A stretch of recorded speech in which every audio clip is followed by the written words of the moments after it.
नमस्कार मैत्रिणींना, स्वागत आहे तुमचं एका नवीन व्हिडिओमध्ये। आपण आज 36 साईजच्या कटोरी ब्लाऊजचं कटिंग बघूयात।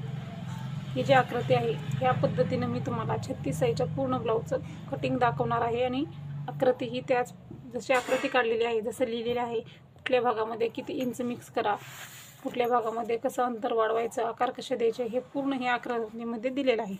तर अशाच पद्धतीने आपण पेपरवरती कटिंग करणार आहोत। अगोदर आपण 34 साईजच्या ब्लाऊजचं बघितलं, हा ब्लाऊज आपला 36 साईजचा आहे। तर ह्या पद्धतीने पूर्ण आपण गळारुंदी, शोल्डर, मुंडा, कटोरीला आकार देणे, क्रॉसपट्टी घेणे, मुंड्यातील कटोरीमधला अंतर प्रत्येक साईजला किती घ्यायचं, क्रॉसपट्टी किती घ्यायची, छातीचा चौथा भाग काढून कटोरीचं मार्किंग कसं करायचं, हे पूर्ण तुम्हाला ह्या व्हिडिओमध्ये बघायला भेटेल। चला तर आपण व्हिडिओला सुरुवात करूया। तर आता सुरुवातीला डबल फोल्ड पेपर घ्यायचा आहे आणि मंद बाजू आपल्याकडे घ्यायची आहे। त्यामुळे काय होणार, दोन्ही पार्ट आपले एकाच वेळेस तयार होतील, म्हणजे आपल्याला परफेक्ट ब्लाऊज तयार होईल। सुरुवातीला आपल्याला उंची घ्यायची आहे। उंची किती आहे, 36 साईजचा ब्लाऊज आहे तर तयार उंची आपली 13.5 इंच आहे। मार्जिनसाठी 1 इंच घेतलं, 14 इंच। प्रत्येक वेळेस तुम्हाला उंचीमध्ये 1 इंच मिक्स करायचं आहे। कुठलाही ब्लाऊज असू दे, उंचीमध्ये नेहमी 1 इंच मिक्स करायचं। आता आपण इकडच्या साईडला अर्धा इंच अगोदर एक लाईन मार्किंग करून घेऊयात। ही मार्किंग आहे ती फक्त आपल्याला लिहिण्यासाठी आहे, म्हणजे आता इथं आकृती काढून दाखवणार आहे ना, ते आपल्याला लिहिण्यासाठी मी अर्धा इंच घेतलेला आहे।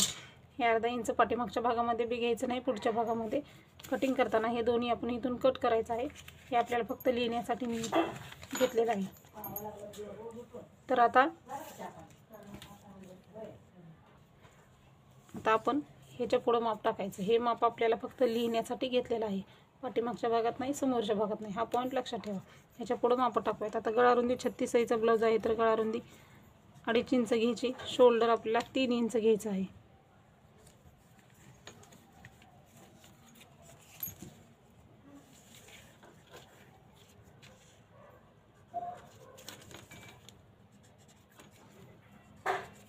बरोबर। आता गळारुंदी घेतली, तिथे समोरील गळा घ्यायचा। समोरचा गळा किती आहे आपला, 6 इंच आहे। 5.5 तयार, अर्धा इंच मार्जिन, 6 इंच।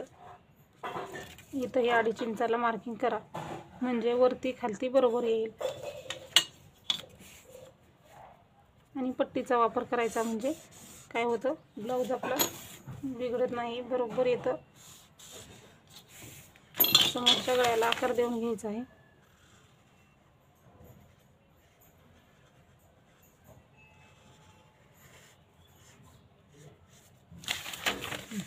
ठीक आहे, आता समोरच्या गळ्याला आकार दिला। आता आपण इथं मुंडा घ्यायचा आहे। मुंडा 6 इंच आहे। 36 साईजचा ब्लाऊज आहे तर मुंडा आपला 6 इंच आहे।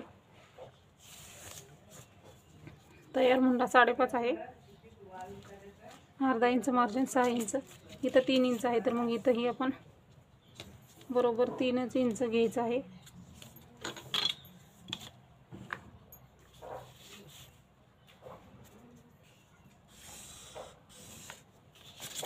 त्याच्यानंतर आता आपल्याला मुंडा झालेला आहे, समोरचा गळा झालेला आहे। आता ह्याच्या पुढे आपल्याला हे टाकायचं आहे, आपल्या छातीचा चौथा भाग आणि शिलाई मार्जिन इथून पुढे घ्यायचं, कारण हे आपल्याला मापामध्ये नाही। हा पॉईंट लक्षात ठेवा बरं का। तुम्ही नाही घेतलं तरी चालेल, मी इथं लिहून दाखवणार आहे म्हणून त्यामुळे घेतलेला आहे। 36 साईजचा ब्लाऊज, छातीचा चौथा भाग आपला 9 इंच, 1.5 इंच मार्जिन, बरोबर। परत इकडे एकदा मुंडा बघून घ्या, बरोबर 6 इंचलाच मार्किंग आलेलं आहे का आपलं, नाहीतर मग काय होईल, ते कमी जास्त होईल मुंडा इकडं तिकडं, मग परत तो ब्लाऊज आपला व्यवस्थित येणार नाही,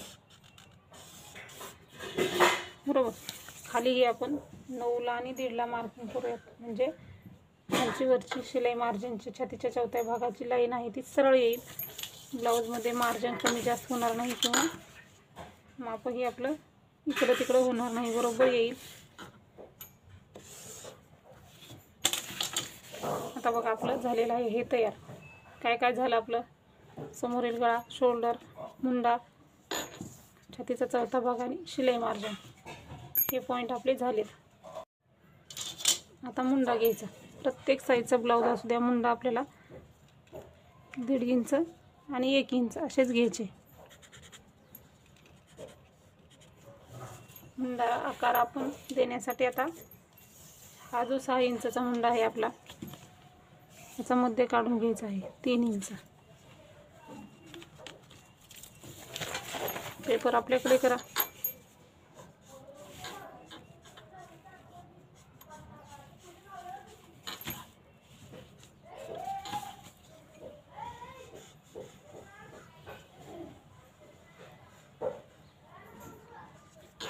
असा एक आकार द्या. दुसरा आकार देताना आपल्याला असा द्यायचा.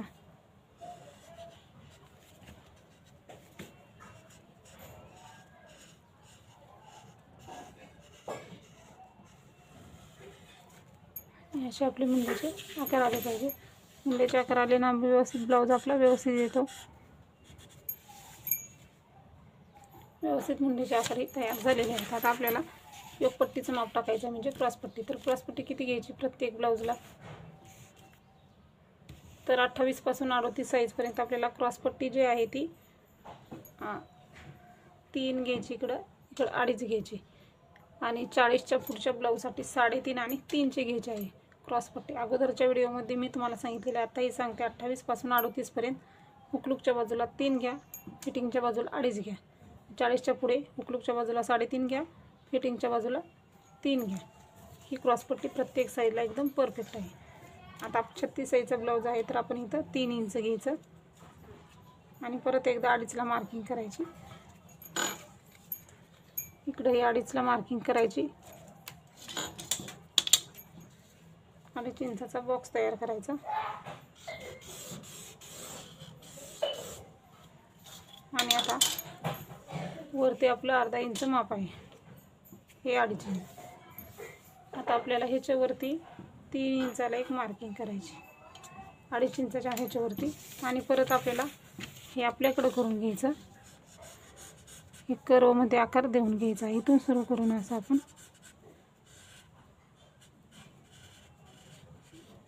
म्हणजे क्रॉसपट्टीला आकार व्यवस्थित आला ना तर कटोरीचा आकार व्यवस्थित येतो, योगपट्टीचाही आकार व्यवस्थित येतो, म्हणजे कटोरी बरोबर बसते आपली छातीमध्ये. बरोबर. हे झालेलं आहे आपलं दोन्ही मार्किंग, क्रॉसपट्टी झालेली आहे. आता आपल्याला कटोरीचं माप टाकायचं आहे. कटोरीचं माप टाकताना आपल्याला काय करायचं आहे, छातीचा चौथा भाग आणि जे शिलाई मार्जिन आहे ह्याचा मध्ये काढायचा आहे. पूर्ण 10.5चा मध्ये आपल्याला 5.25 इंच.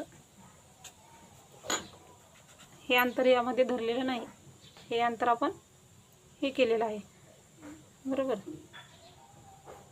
आता क्रॉसपट्टी काढताना आपल्याला थोडंसं हे झालेलं आहे. क्रॉसपट्टीचा आपण इकडं आकार दिला, पण आपल्याला इथपर्यंतच आकार द्यायचा आहे. हे आपण डबल आकार घेऊयात क्रॉसपट्टीचा, कारण थोडंसं आपल्याकडून इथं पॉईंट मिस झालेला आहे. बरोबर. आपण इथपर्यंत आकार घेतलेला आहे. 3.5ला इथं मार्किंग करायचं, 3ला इथून, आणि आपल्याला इथपर्यंतच आकार द्यायचा आहे.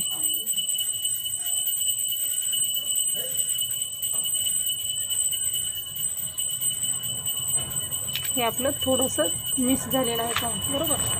तर असं होऊ शकतं आपल्याकडून. बरोबर. आता हे आपण इथपर्यंत, हा आपला क्रॉसपट्टीचा आकार आहे. इथून पुढं आपण माप टाकला. बरोबर. हा आपला मध्ये झाला. आता आपल्याला छातीचा चौथा भाग आणि शिलाई मार्जिन याचा मध्ये काढला. 5.25ला बरोबर मार्किंग केलं. समोरच्या गळ्याला बरोबर 1 इंच घ्यायचं. त्याच्यानंतर हा जो मुंडा आहे 1 इंचाचा, तिथून खाली आपल्याला 2.5 इंच घ्यायचा आहे. टेप असा सरळ नाही धरायचा.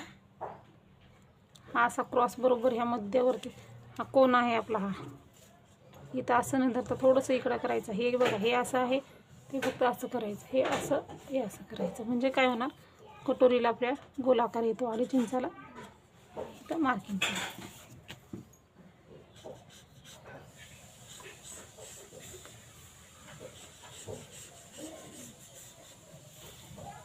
हे आपण असा आकार देऊन घेतलेला आहे कटोरीला. हे अंतर आपल्याला 2.5 इंच पाहिजे तयार. आपलं हे 2 इंच अंतर होणार आहे. हे आपण असं घेतलं, असं घेतलं तरी इथं येतं. हे असं घ्यायचं म्हणजे गोलाकार येतो कटोरीला छानसा, म्हणून हे असं घ्यायचं आहे. हे झालेलं आहे आपलं पूर्ण मार्किंग. ह्याच्यामध्ये समोरचा गळा आहे, मुंडा, शोल्डर, गळारुंदी सर्व काही घेतलेला आहे. आता आपण ह्याच्यावरती लिहून घेऊया म्हणजे तुम्हाला लक्षात येईल की कुठल्या साईजमध्ये कसा मिक्स करायचं. ही पूर्ण काय आहे आपली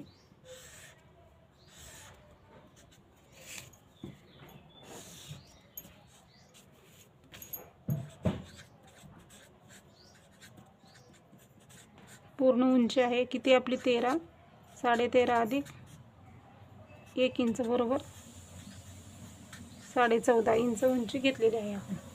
त्याच्यानंतर आपल्याला हा गळा रुंदी किती घेतली आपण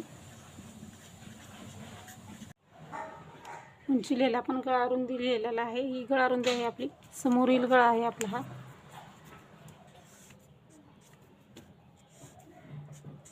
समोरील गळा आपला किती होता 5.5 आहे. अर्धा इंच मार्जिन मिक्स केला आपण म्हणजे आपण 6 इंच समोरचा गळा घेतलेला आहे. समोरचा गळा आपला 5.5 होता, अर्धा इंच मार्जिन मिक्स केलं बरोबर आपलं 6 इंच झालेला आहे. मुंडाही आपला 5.5 आहे, अर्धा इंच मार्जिन बरोबर 6 इंच मुंडा. हे शोल्डर आहे आपलं.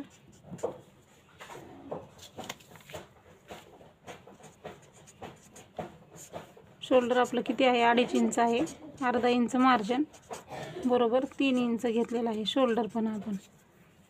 ठीक आहे. आता आपल्याला परत पाठीमागील मुंडा आपल्याला 1.5 इंचाचा आहे, समोरील मुंडा 1 इंचाचा आहे. नेहमी आपण हेच घ्यायचं, मुंड्याचे माप जे आहे ते असेच घ्यायचे. हे जे आहे आपलं हे आपला छातीचा आपला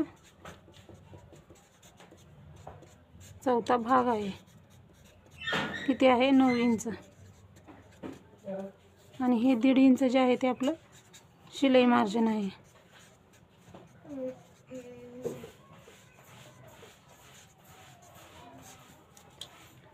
हे आपली छातीचा चौथा भाग 9 इंच, 1.5 इंच शिलाई मार्जिन.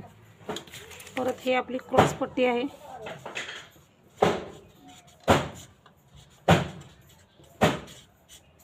इथं आपण 3 इंच घेतली, इकडच्या बाजूला 2.5 इंच घेतलेली क्रॉस पट्टी. आता आपल्याला कटोरीचं माप टाकताना छातीचा चौथा भाग आणि शिलाई मार्जिन आहे ना ह्याचा मध्य घ्यायचा आहे आपल्याला.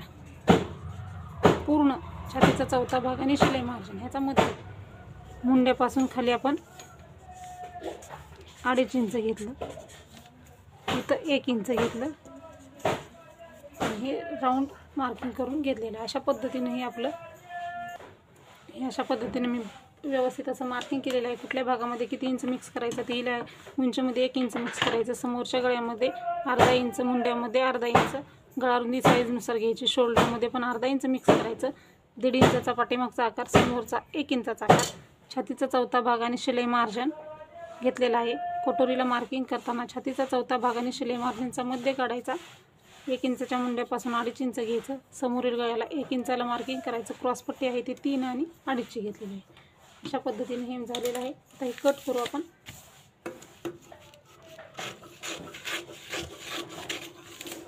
सुरुवातीला पाठीमागचा मुंडा तो कट करून घ्यायचा.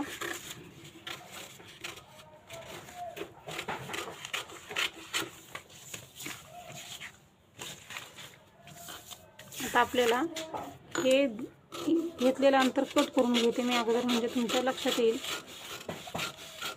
कारण हे अंतर फक्त आपण लिहिण्यासाठी, उंची लिहिण्यासाठी वापरलेलं. आता गळा रुंदीला कट मारायचा आणि पाठीमागचा गळा 6 इंचापेक्षा जास्त असतोच आपला. तो दोन्ही पॉईंट एकदाच कट केले तरी पण चालतात, समोरचा पाठीमागचा. दोन्ही पार्ट वेगळे वेगळे केले आपण. कटोरीचं कटिंग करून घेऊया. आणि एक पट्टीचं आपण कट करून घ्यायचं आहे. आपली एक पट्टी समोरील आणि झालेलं आहे. आता आपण पाठीमागच्या भागाचं कटिंग करताना पाठीमागचा जेवढा तुमचा गळा आहे तेवढा गळा घ्या. तयार गळा आपला 8.5 आहे. अर्धा इंच मार्जिन म्हणजे 9 इंचाला एक मार्किंग केलं. गळा रुंदी इथंही 2.5 इंच घेतली.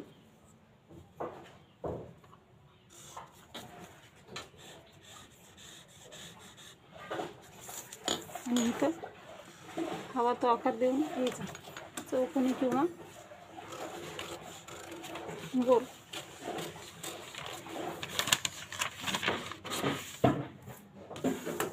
आणि टक्स आहे तो आपल्याला शोल्डरचा मध्ये काढून टक्स घ्यायचा आहे पाठीमागचा. 4.5 इंचाला मार्किंग केलं, वरती 4 किंवा 4.5 इंचाचा टक्स घ्यायचा आहे. टक्सची रुंदी आहे इकडं अर्धा इकडं अर्धा आणि क्रॉसमध्ये असं मार्किंग करायचं. अशा पद्धतीने टक्स घ्यायचा कुठल्याही ब्लाऊजला. अशा पद्धतीनं बघा इथं मी कटोरी, योगपट्टी आणि समोरील भाग पूर्ण कटिंग डायग्रामसहित दाखवलेला आहे. तर हा व्हिडिओ कसा वाटला, कटोरी कशी वाढवायची त्या व्हिडिओची लिंक देईन, त्या पद्धतीनं तुम्ही कटोरी वाढवून घ्या, म्हणजे तुम्हाला प्रत्येक साईजची कटोरी कशी वाढवायची ते तुमच्या लक्षात येईल. पाठीमागचा समोरचा भाग तयार झालेला आहे. बाही कटिंग आणि कटोरी कशी वाढवायची दोन्ही व्हिडिओची लिंक सेपरेट तुम्हाला लिंक देईन, तो व्हिडिओ तिथं जाऊन तुम्ही बघा. तर हा व्हिडिओ कसा वाटला ते नक्की सांगा. अशाच प्रकारचे व्हिडिओ बघण्यासाठी सबस्क्राईब नक्की करा, व्हिडिओ पूर्ण बघत जा, लाईकही करत जा. व्हिडिओ पूर्ण बघितल्याबद्दल धन्यवाद.